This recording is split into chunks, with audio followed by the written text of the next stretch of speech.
Thank you. Thanks to Stop the War for inviting me. I visited Libya twice over the past 6 months of the crisis. The first time I was on a peace mission, and the second time I was a correspondent for Press TV, and I also did some reporting for Russia Today. I left just after the so-called fall of Tripoli, and I was there during that horrendous week of the fighting in Tripoli. Dan's I think really well contextualized how the war in Libya is a war on Africa, but I'd just like to add something. Dan mentioned how NATO have been targeting the over 100,000 soldiers in Libya, but there were also thousands of ordinary men and women. There were a lot of women who volunteered since the beginning of the crisis to defend their country, and they were armed by the government. And during that week in Tripoli when the fighting began, I witnessed how ordinary men and women took up the weapons that they had been trained to use during that 6 months to defend their country. So I'm going to, as a journalist, I'm going to talk a little bit about the role of the media, and this has been an incredible media war. Dan alluded strongly to the criminalization of the Libyan government and Gaddafi. So the media said that thousands of people were about to be killed in Benghazi, but they never showed us any evidence. They said that 6,000 people had been killed by the government. Human rights organizations have confirmed that approximately 250 have died from both sides. They said that the Libyan government was attacking its own people from the air, and Russian intelligence satellites have since shown us that this was impossible. They said that the government was hiring mercenaries from elsewhere in Africa. They never showed us the evidence. Instead, we saw the videos of black Libyans and other black Africans being lynched in public squares by NATO's ground troops, the rebels, with scores of people filming on their mobile phones and Western special forces looking on. They said that Gaddafi was hated by his people, but they never showed us the 1.7 million people in a country of 6 million in Green Square on July the 1st. All the masses in Tarhuna, in Sabha, in Beni Walid, in Sirte, and across the country who demonstrated to pledge their allegiance to their leader and to the Jamahiriya. They never showed us the masses, as I said, of ordinary men and women who had accepted the government's offer of weapons to defend their families, neighborhoods, and country from people who wished to condemn them to enslavement, to imperialism. They said they were targeting Gaddafi's military forces. They ignored the 33 children, 32 women, and 20 men who I saw buried in the small and traditional port town of Majer in Zlitan in early August. They said on August 20th or the 21st that Tripoli fell without resistance. But they didn't tell us that in 12 hours alone, 1,300 people were massacred in that city and 900 were injured. They said that Tripoli fell without resistance, and that Saif al-Islam had been arrested and captured, and that Gaddafi's compound Bab al-Ziza was taken by the rebels. But despite that, Saif al-Islam himself showed up in the hotel where I was trapped and took a group of journalists outside to see with their very own eyes. They didn't show us the thousands of people filling Bab al-Ziza and the streets of Tripoli waving the green flag on the night of August the 22nd.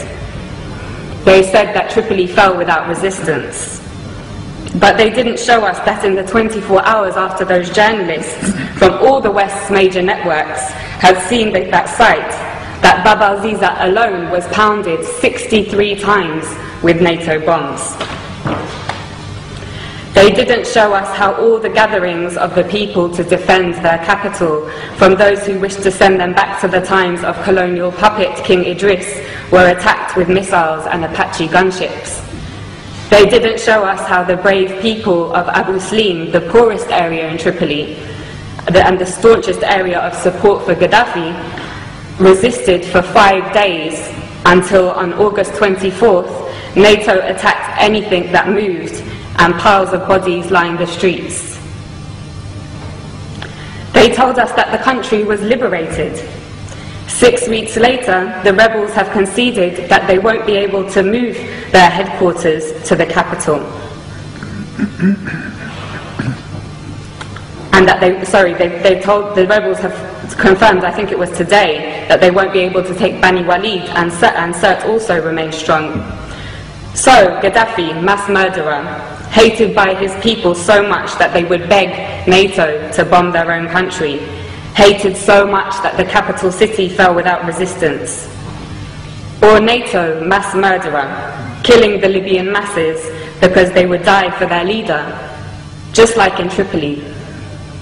I know which one we have mountains of evidence for. In fact, there is so much evidence that even the Conservative Party's own mouthpiece, The Telegraph, has been unable to hide from it.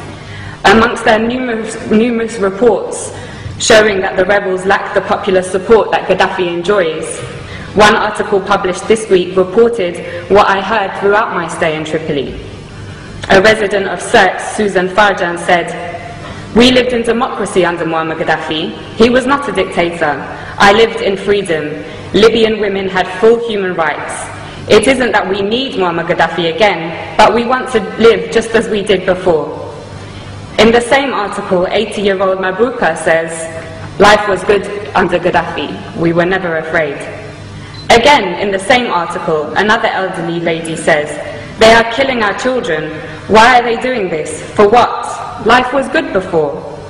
And yet another says, "Everyone loves Gaddafi, and we love him because we love Libya. Now the rebels have taken over, we might have to accept that, but Muammar will always be in our hearts." The spectacular U-turn of Al Jazeera, from being a somewhat critical voice of imperialism's wars of aggression in Iraq, Afghanistan and Palestine, to being an open facilitator of the same aggression against Libya, Syria, and even now the progressive nations of Latin America, was perhaps the greatest propaganda trick I have seen in my lifetime. Co-opting the support of their faithful Arab viewers in the West, whose voices garnered particular prominence during the fashionable so-called Arab Spring, was an important move in order to get all progressive circles in the West to join in the essential criminalization of Gaddafi, when those very circles should have, in contrast, been elevating the status of the not-so-fashionable Libyan Jamahiriya and learning from it. Now all cards are on the table. Al Jazeera's Director General Wada Kanfar has resigned following the release of WikiLeaks cables, which revealed he has been taking orders from none other than the CIA. He has been replaced by a member of the Qatari royal family, which has been heavily engaged in the war against its fellow Arab brothers and sisters in Libya.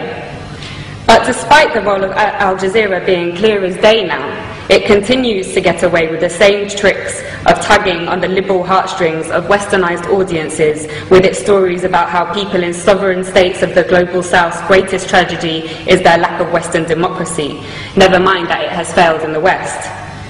But despite Al Jazeera's interest in championing this ideology is obviously straightforward.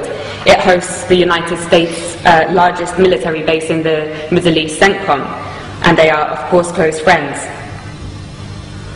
Leaving the Rixos Hotel, where I had been trapped for 5 days, was the most surreal and probably the worst day of my life.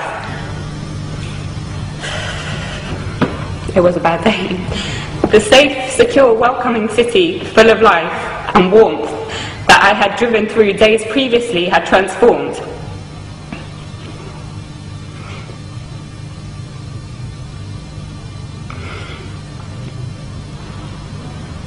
It lay in ruins, and you could not look in any direction without seeing guns or heavy weaponry.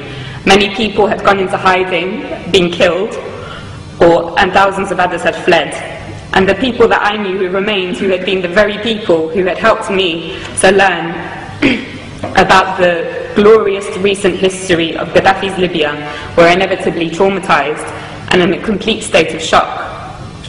Libya reached a point, as Dan said, of having the highest standard of living in Africa, a high level of literacy, universal healthcare and free university education, a high status for women, in society and the greatest degree of equality for the large black population in the whole of North Africa and the Middle East. Those 40 years of revolutionary achievements have now been reversed. And for what? A year ago, after crippling wars in Iraq and Afghanistan, and with the growing economic crisis of the imperialist nations, it seemed a remote possibility that the West would have the capacity to embark on another costly and embarrassing war. It seemed that the hegemony of the West was rapidly on its way out. But as Gaddafi's close brother Hugo Chavez said in his recent letter to the United Nations General Assembly, right now there is a very serious threat to global peace, he said. A new cycle of colonial wars which started in Libya with the sinister objective of refreshing the capitalist global system. End quote. He knows that his country will be targeted in that cycle, with the very same model that they used against Libya and are now using against Syria. In the absence of an effective anti-imperialist media that can challenge and preempt the tricks of imperialism through its global media, it is the role of all progressive people to champion the sovereign states of the global south, who, like Libya and Syria, are a thorn in the side of the West. Otherwise, they will be picked off one by one to add fuel to the dying fire of imperialism. And on that note, I want to end with my wholehearted thanks to the heroic Green Libyan resistance, which continues to amaze the world in their ability to stave off the world's most powerful military machine. As Gaddafi said, not only are they defending Libya, but also Syria, Iran, Algeria, the African continent, and the entire global south. Thank you.